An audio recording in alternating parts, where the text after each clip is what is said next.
Hello, I'm Dave Hill. You might remember me from such hit films as Drunk Bus, starring me, Dave Hill, but more importantly, Charlie Tahan, Pineapple Tangaroa, and Kara Hayward. And I want to first, though, bring out the directors of this incredible movie, the guys that believed in me when I was honestly, my life was a mess. They're the directors, John Carlucci and Brandon Leganke. Thank you for joining me tonight for this important. I'll be moderating, by the way, if that's not clear. Let's get this out of the way. I want to congratulate the two of you. John, you're dressed as an eccentric billionaire, and Brendan, you're dressed as a guy who came over to give an estimate on something. You both look great. I'm just saying what everyone else is thinking. Next, joining us, one of the stars of the film, role model for me, Charlie Tahan. There he is. Charlie, you might remember from the hit movie Drunk Bus, where he plays the lead role of Michael. He's easy on the eyes and professional on set. A bit handsy at the craft service table, but no other complaints from me beyond that. Thank you for joining us from Atlanta, I believe. Next, joining us, another star of the movie, Pineapple Tangaroa. I can't hear anybody. I don't know if that's problematic.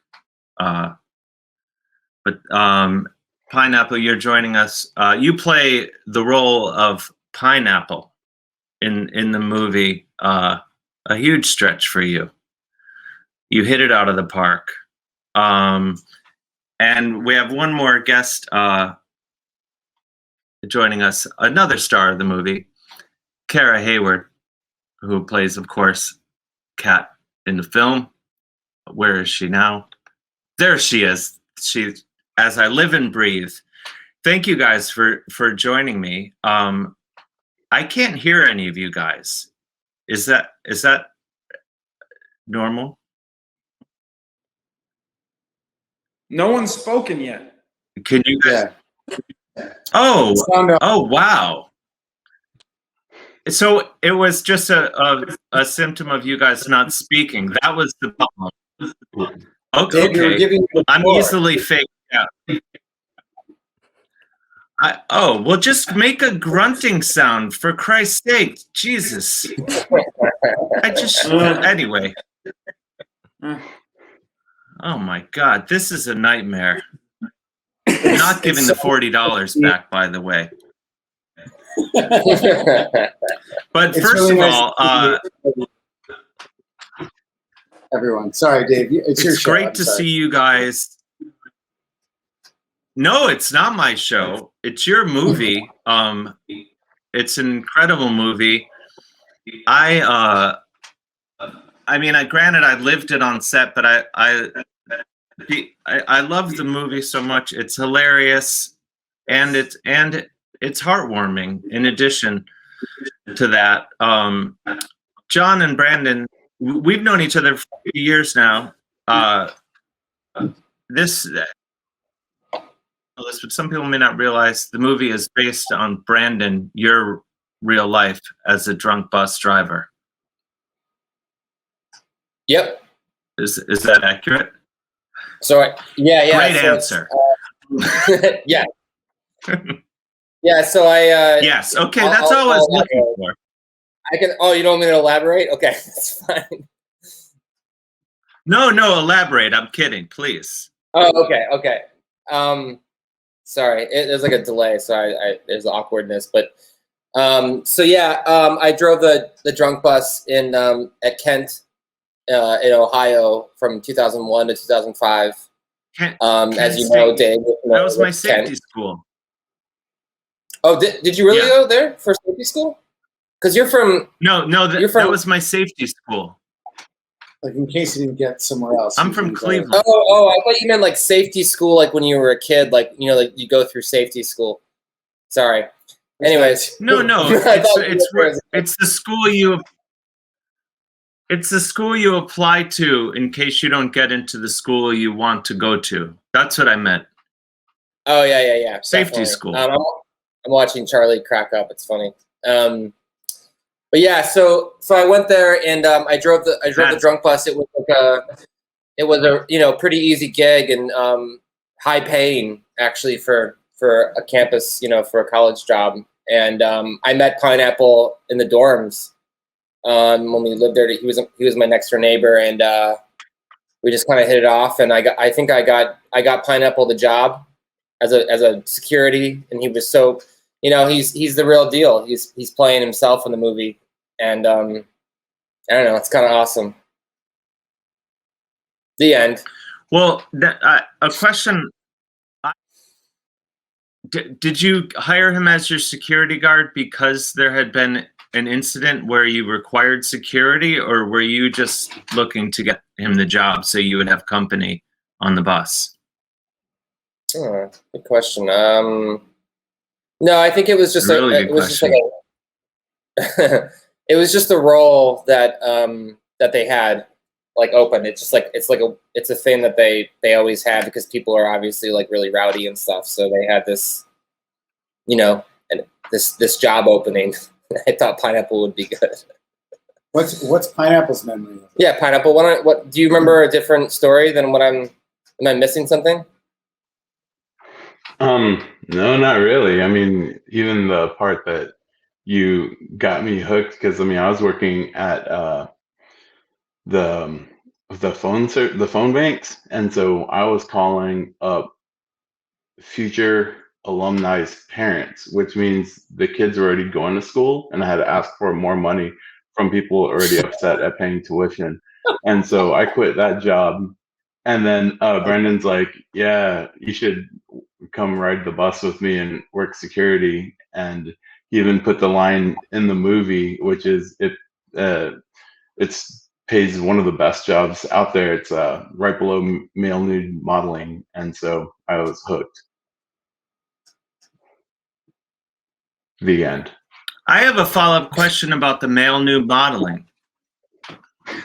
So you also male nude modeled? It was a big misunderstanding that first day on the bus. I did not come prepared or clothed, and yeah, it was it was a little awkward. The first lap was really tough. Wow. What was it like playing yourself after all these years, like going back to, did you have like real memories of the time with Brandon when you were shooting the movie? I did. We had, even recently, tend to be a lot more calm and older now. And so even just going back and trying to step out of the way I normally am and act and, to be the role that they needed for the movie, it was a lot different. I tend to be a lot more, I guess, reserved in real life. But yeah, it was kind of fun because even some of the memories that I've forgotten, he actually wrote into the movie. Oh, nice. And are you working at a travel agency at this moment? You look like you're working at a travel agency. Not I the wish. case. No, unfortunately not. This might be my own hang up. And Charlie Tahan, who plays Michael in the hit movie Drunk Bus, also plays Wyatt on Ozark, which my girlfriend's mother and I watched every night during the pandemic. Loved it. How did you get roped into this whole movie? How'd I get into this shindig? Yeah. Hello, Dave. First of all, I haven't seen you in quite a while. Hello, John. I know. Brandon, It's great to see you. What was your question? How did you get involved in the hit movie Drunk Bus? Coming to theaters this Friday. I read the script, and I thought it was really funny, and it was something different that I liked that it was elevated comedy, I guess, if you want to call it that, and it was different from a lot of the stuff that I was seeing being made, and then really what got me really excited about it is when I met John, Brandon, and then shortly after Pineapple. I think we met up, with right after I read the script, and I was excited, but I think I'll speak for myself. Felt like we had hit it off, and our sense of humors were in line, and it seemed like we were all kind of on the same wavelength of what we wanted to do, and they just seemed like guys I wanted to work with, honestly. Excellent. Now, Kara, how are you? How are you doing over there? I just wanted to, I realized I didn't check in directly with everybody. Hi, Dave. I'm good. How did you get involved in the hit movie Drunk Bus? The script came to me in an email from my agency, and I thought it was hilarious. I read through it so fast, and then I read through it again because I loved the story, and I thought the characters were very fun. And then I met John and Brandon for lunch or coffee or whatever we did, and I loved them. I thought they were funny and that they were going to do a really good job bringing a very personal story to life, and I wanted to be part of it. So excellent. Yeah, they are fine fellows, and a great script by Chris Molinaro as well. absolutely. We have a ton of questions from people watching this, so I want to get to them, and you can answer some of their questions. Oh, the first question you've kind of touched on. How did you find Pineapple, Brandon? No, we know the answer to that. Yeah. But you guys, so Brandon, you guys remain friends all these years. Yeah. Or did you have to go back and find Pineapple? No, we've been in touch. I mean, we've definitely been in touch more since we started making the movie. Like before, there was a good between college and when we started making the movie, we didn't talk as often, but we definitely kept in touch still. And yeah. I mean, it's just obviously we wrote it for Pineapple. It was a story for him, and there was just no one else to play that role. We tried. No. I remember the first couple, the way that this movie kind of started was we got to a point where Brandon and I were talking about it, what's our first feature going to be? We knew it was time to make a movie. Maybe it's going to be a horror movie. Maybe it's going to be this or a comedy. And he started telling tales of the drunk bus, and he would talk about this guy named Pineapple. And I'd be like, wait a second, this guy's name is Pineapple. And it's like, yeah, he legally changed his name to Pineapple. Here's a picture of him. You got to see what he looks like. And, it just starts to create this sort of legendary archetype of what you could make into a character. And, Pineapple's sort of a caricature of himself, a little exaggerated, and we worked with him to kind of mold him into this older, wiser version. And then when I first met him, I don't know if you remember this, Pineapple, but it was a South by. We were down there, and we came out to one of your shops. Yeah. And I used to wear this stupid werewolf mask, like used to carry it around and like stage, I used to run on stage with it and photobomb, and you pierced its nose, and we kind of had this quick little bonding moment. And I think that was, just like we gotta work with this guy and make him the real deal and figure this out.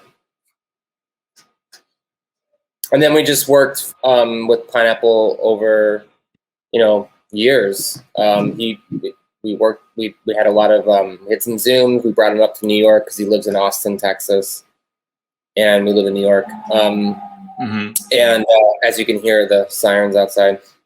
And he looked at the script and Mean Streets, yeah. He revised the script with his dialogue. He was like, no, I wouldn't say that. I would say that. And, really worked with us on making it authentic to him. And then we got him an acting coach as well. I think he really helped him. The great Marco Perella. Yeah, Marco Perella, who was oddly the militant dad in Boyhood. If you ever watched that movie, but great guy and really helped Pineapple. And then the real kind of aha moment, the real moment where we were like, we have a movie, was when we got him and Charlie together for the rehearsals, the Christmas or winter before we started shooting, and it was just the chemistry was really awesome, and we knew we had that. We're gonna have a good movie. It was magic. I felt like there was a comment. It was absolute magic. Yeah, I don't know. I don't know what that was a weird. It was ending, magic. Magic. But yeah, it was great, and also Kara too. Like we went out to LA and met with her, and thank you for saying that, Kara. It was awesome to meet you, and we knew as soon as we saw her. Yeah, we were it was a wonderful first. Yeah, we were like, this is our cat. Cat's a really cool girl and a really cool character, and we saw that in Kara, and and we also saw a lot of great chemistry between her and Charlie as well. Obviously, she's the love interest, so that was important. Yeah, it was when we sat outside at that place. I can't remember. It was near your. Where it was. It was near your apartment, right? Yeah. I'll remember It'll the come Aroma. back. Aroma. McDonald's. Aroma. I think it was McDonald's.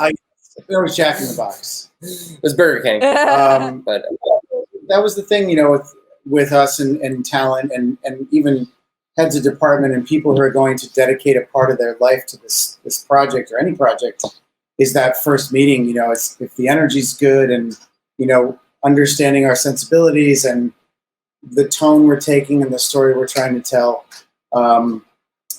I think that's always the first, check the box. And Kara, that was part of that first meeting. And we felt like, okay, this will work, and it'll be good chemistry. And it's a workplace. You don't want to work with people that you don't think you're going to get along with. Next, I really think that, the off-screen things that happen definitely translate to screen. Like if people aren't having a good time or you're not gelling as coworkers, I think that definitely translates over. Which I believe is a lead into our next question, right, Dave Hill? Well, I saw There's in the a chat. lot of questions. Yes. Yeah. All right. Well, let's get to another question. Somebody asked if Charlie and Pineapple hung out on set or offset. Sorry. Yeah. Offset to create the bond. The bond is so real. I'm quoting here. It is very real, guys. How did you make it happen? Charlie? It's called acting. Yeah. It's called acting. Me and Pineapple are actually, we don't get along very well in real life. No, it was tense. No. I experienced it. Yeah, it was hell. It was a tense shoot. No, I'm kidding. No, I mean, with something like this, I mean, the bond is written into the script, but also they're a kind of unlikely pair. They don't outwardly have that much in common, and I think I like those kinds of relationships in movies where you can't really explain why it works so well, why it seems real, but I mean, it wasn't really a conscious thing. I think we started having these rehearsals, and we kind of all just got on as friends, and it kind of just felt like goofing off and trying stuff out, and And then, you know, we lived together and ate 3 meals a day together for the entire shoot. And we'd go out and eat buffalo wings in upstate New York. And yeah, so there was absolutely a bond. It wasn't something that we needed to like go out of our way to try and achieve, though.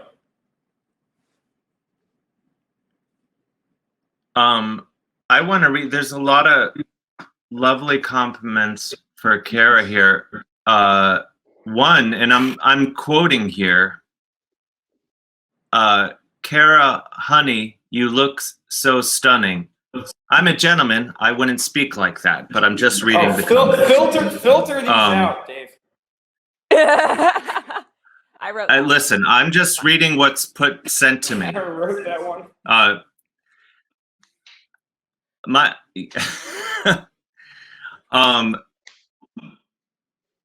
Kara, what was your college experience like? Did you go. have a drunk bus at your school? You just went right into show business? Yep. I loved it so much. I started when I was 12 years old, and when I turned 18, I had applied to a bunch of colleges, and I was set to go some places. And then this movie I did a few years ago called To the Stars came along, and I decided I'd rather be able to focus all my energy into my work, since I really loved it and felt like, well, if something's going to take away from it, I don't know, maybe that's for later. Yeah. Well, plus, you know, in my tireless research, you're a Mensa member, so you probably don't need college. The weird thing, that's one more thing we have in common. Really? No, it says on your Wikipedia page says you're a Mensa member, so therefore it's true as far as I'm concerned. Wikipedia doesn't lie. It's all facts. We have this is a really good question for the group. But was anyone drunk? Is my question. Was anyone drunk on the set of Drunk Bus? On set? No. I feel like I know the answer to that question, but Or anywhere in the world. What's that? Actually, we were everyone, crew, what did cast was blind drunk in that entire production. I don't remember anything. But only no, at work. Same here. We waited till That's what made seeing the film so nice, because I didn't remember having shot it. I only found out by going on my IMDb page. We didn't drink during the production, but we in Devo Ted's room, your room, Dave.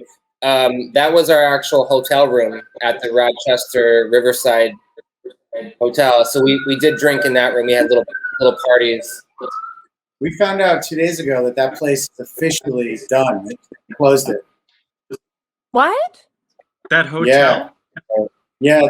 I mean, we heard it was scheduled for demolition, which didn't happen. And then, we just didn't check in. And then we had an interview with someone in Rochester 2 days ago. And she was like, oh, that place is, shut down. So here's a moment of silence. That's the hotel that we stayed at, just for people that have no idea what we're talking about. Right. It's a hotel. That really... It provided Devo Ted's location, Night Terror's college dorm, the hallway, Fred's office. That might be it. Yeah. A lot. 4 or 5 Well, locations. there goes my drunk bus walking tour. I was expecting to, fill in, my income until the next role comes along with my drunk bus walking tours. But I guess there's one more thing I'm fucked on. So what a way to find out. Thank you, John. Dude, we should do that. We should go to Rochester and do that. Charlie and I are doing a summer share in Rochester this summer. If any of you guys are free, I probably should have put this in the private chat, but I'm just putting it out there. Brandon and John, here's a question from the audience. How do you divide up director duties on set? Well, for this particular project, we knew the script for about 5 years, so I think we kind of knew going into it where our strengths and sensibilities would fall. Typically, I think I'm more in tune with visual things and, you know, anything from art direction, props, costumes, and what's going on camera with talent. And, you know, we switch at any given time. We'll tag team, but Brandon kind of stays at camera, and he's got a very good editor brain. So, and I don't see, so I have nothing visual to offer. I'm blind. Yes, it's I'm a seeing eye director for him. It's all him. But I don't know. It's not so defined. It's we kind of have strong sensibilities in different areas, but at any given time, we sort of tag team. And I don't know. Maybe these guys can answer, having worked with us. Give us the real deal, like how much we sucked. I mean, the simple answer, because we've gotten this question a lot over a lot of years. The simple answer is just that when we're together and we make stuff together, the work is a lot better. Yeah. And that's because I think that there's a lot of respect between the two of us, and we trust each other, and you know, it's like when you start a partnership with someone or a writing partner, as you know, Dave, or you know, like you want when you have an idea, the first thing you want to do is just tell somebody or bounce it off somebody, and then you kind of like collaborate and ideate, and that's kind of how our relationship started, and that's what we do on set.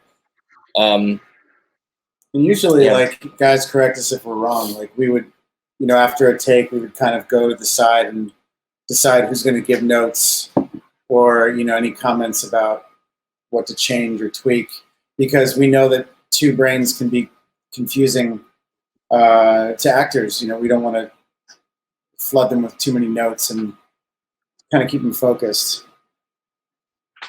Well, I think I've worked with you guys on several projects, and I realize the other actors here may disagree, but I find you guys to be an absolute delight, even though, you know, one of us here might say you're a nightmare behind your back, but I think you guys are a treat to work with every time, no matter what Charlie might say in private.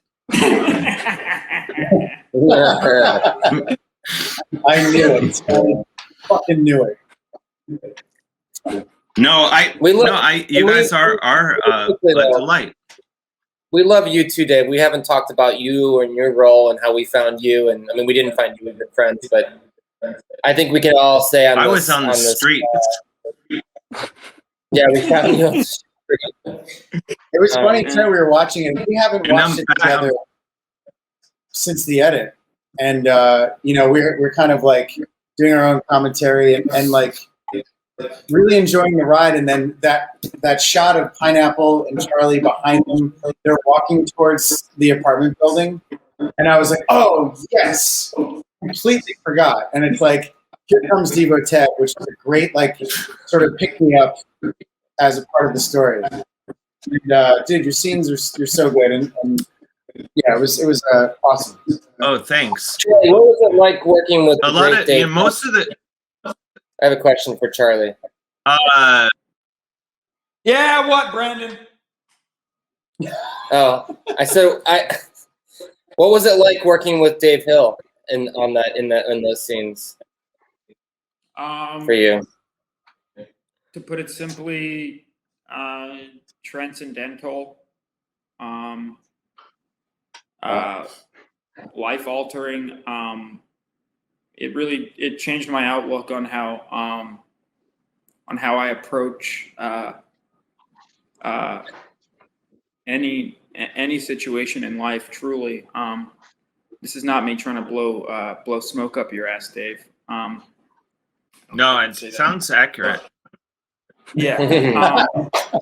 But Dave's an adamant professional, and he definitely says all the words as written, and definitely doesn't speak in non sequiturs. No, to be honest, I still have not read the Drunk Bus script. Interest of full disclosure. I've not seen it. No.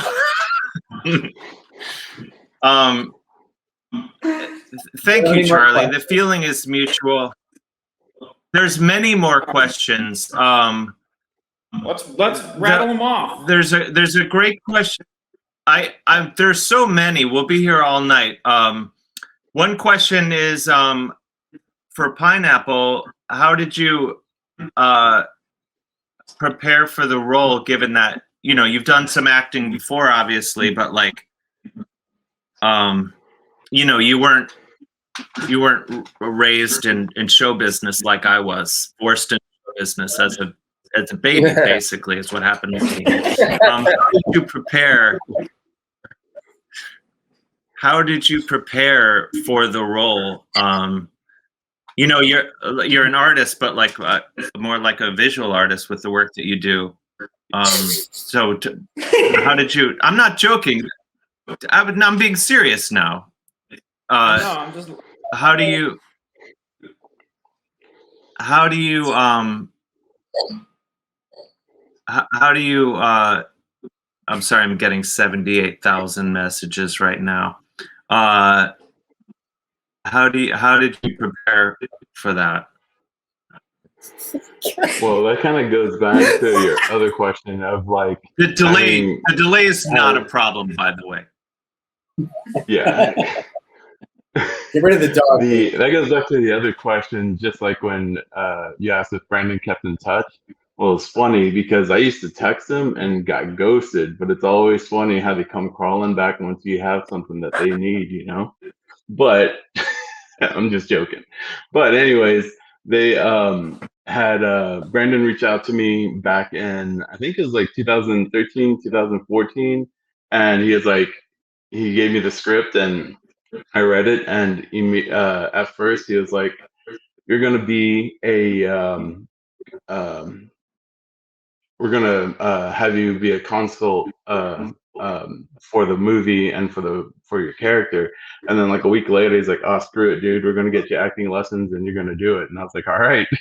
And so he teamed me up with Marco Perella, who was, I think his biggest role is like in Walker, Texas Ranger. And me and him worked together on the script a whole lot over the years. And eventually it came to fruition and it was pretty awesome.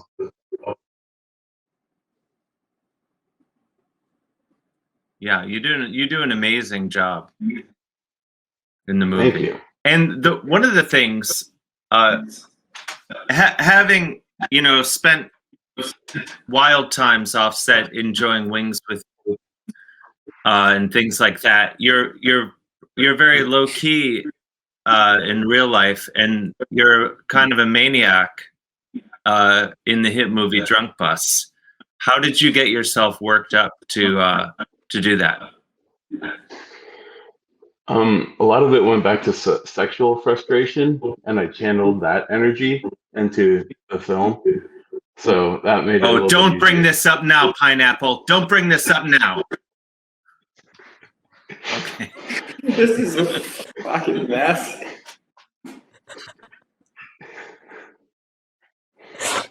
right, Dave, let's rattle them off. There's a 2-minute delay. I'll just ask all the questions, and then you can answer all of them when I'm done. No, Charlie, here's a question here for you. Charlie, did you commit to harming yourself for the role? I'm just reading the questions. No, I know. I'm not making. I have no idea what that means. No. No, I didn't harm myself. I mean, like, I think But you take a few spills. I was not there for a lot of the shooting, per the terms of my parole, but I've seen the movie. Yeah. And you get punched a lot. Yeah. And you wipe out. You guys wipe out while you're going sledding, which, by the way, yeah. I posted that clip, and because it's all you from behind, everyone that follows me on Instagram thought it was me. So thank you for that.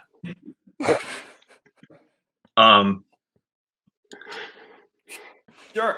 Yeah. No, I didn't hurt. No, I didn't hurt myself for the film. We did go to some kind of museum of some kind on the weekend, and John decided that it would be a funny idea to elbow me in the head. And he dropped down from a rock wall because he's a silly little goose, and it's like my head is here, and he just came down with all of his weight. But that wasn't to do with the role. I'm not committed enough to go the extra mile. I know a lot of people like to take a real hit, or they don't. I don't know. But no, I didn't harm myself. All right. Well, that's incredible acting, because I'm concerned here. And John, shame on you for that, by the way. Charlie had a bad day on set, and I'm muted. Oh, maybe I'm not muted. Charlie was misbehaving on set, and I had to set him straight. So I came down with an elbow, and he was on the floor. I looked at him and I said, "If you do that again tomorrow, this is just a taste." Next question. I want to talk to Kara. I think we should get her point of view on this. I think over the course of this Q&A, we've learned that John Carlucci is a fucking monster. And what were your experiences? What were your experiences working on the film? Like, what are your favorite memories from that? Probably, and I know, we can't go back in time. You and I didn't have any scenes together. As anyone who has seen the movie can attest, I don't know why, but it's just how it worked out. But despite that fact, what are your fondest memories of shooting the hit movie Drunk Bus? Oh my God. That's a good question. There was a lot of snow. You mentioned that clip where we were rolling off the inflatable couch into the snow. One of my favorite parts was making, I think it was Brandon. I made him go down first on the couch before I would go down the hill, just because of that little tumble. So I think it was partially sending the directors sledding down a hill.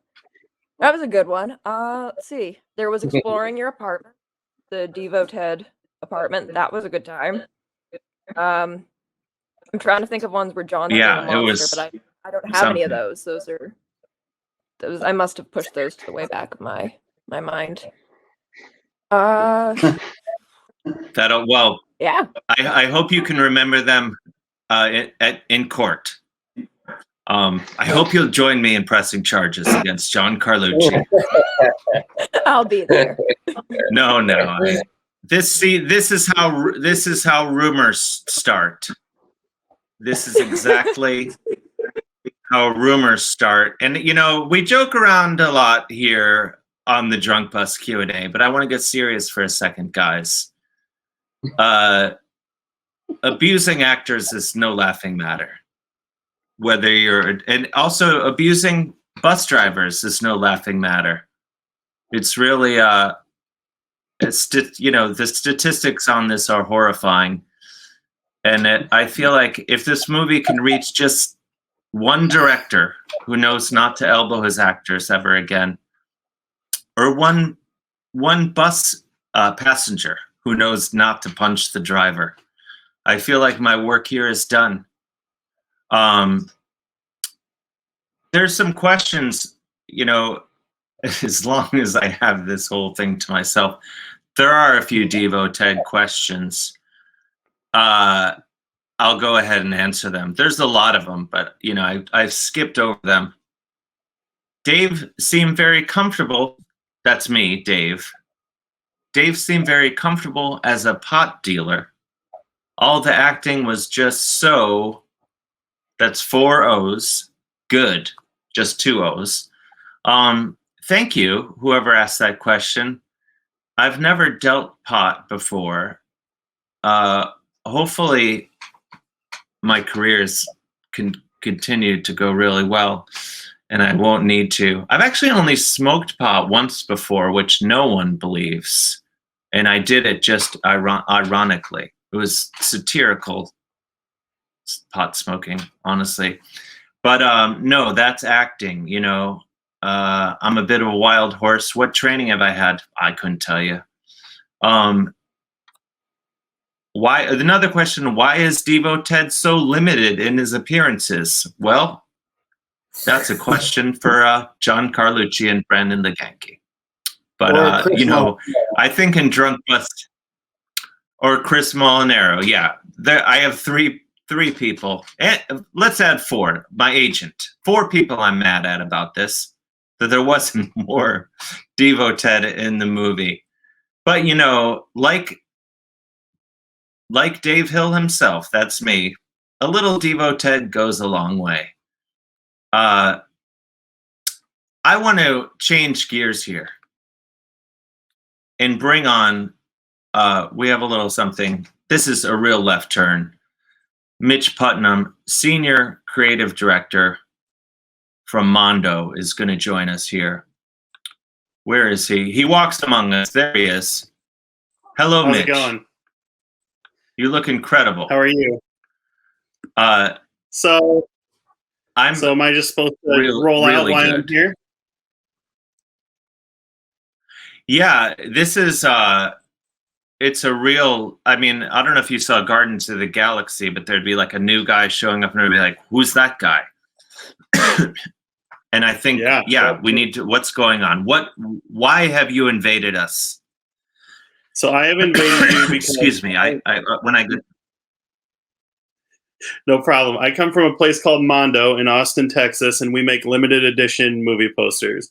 More importantly, we've been friends with Pineapple for the better part of a decade. He's been an incredible friend and supporter of the company. And when we saw info about this film and saw the film, we knew we had to do something special for it.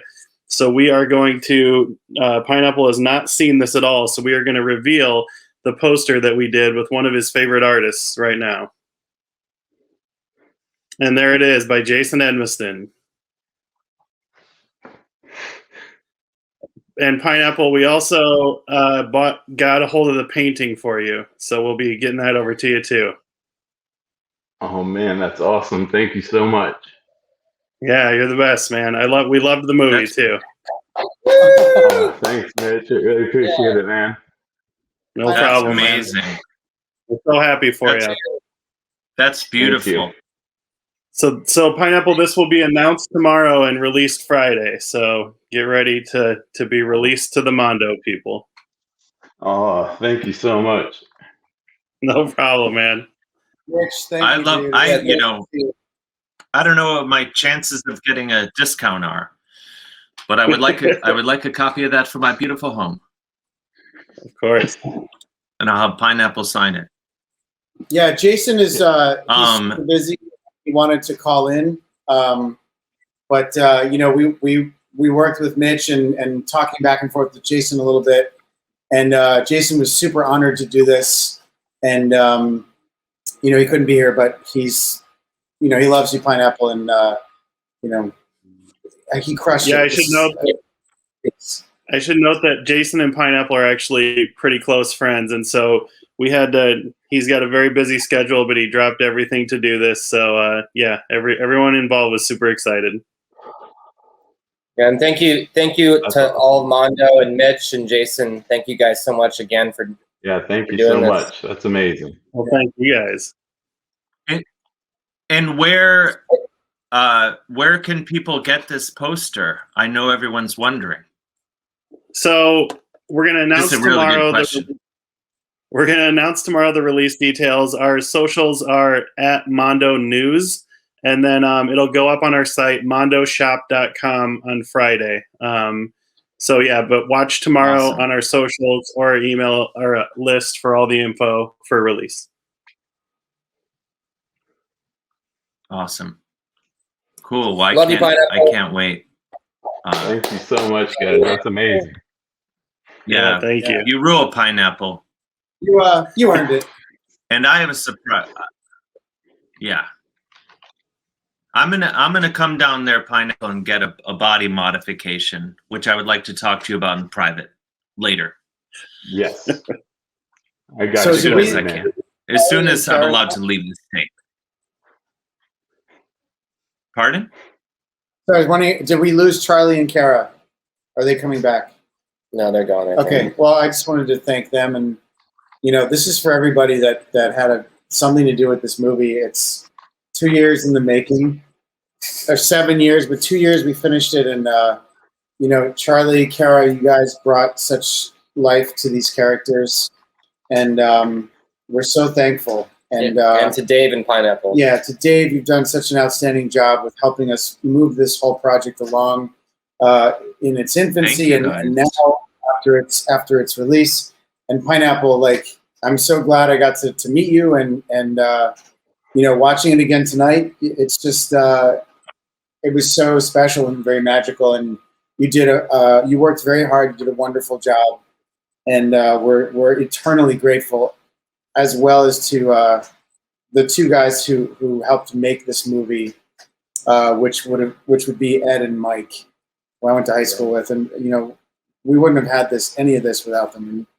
And to Eric Hollenbeck for producing. We're gonna get into the Oscars list now. Too many people, but Dave, start playing the music when it's start to do the Oscars cutoff. And Chris Molinaro for writing this great script as well and working with us from the very beginning. Yeah, amazing. But one more thing on Pineapple, if you text me, I will answer. I promise. Awesome.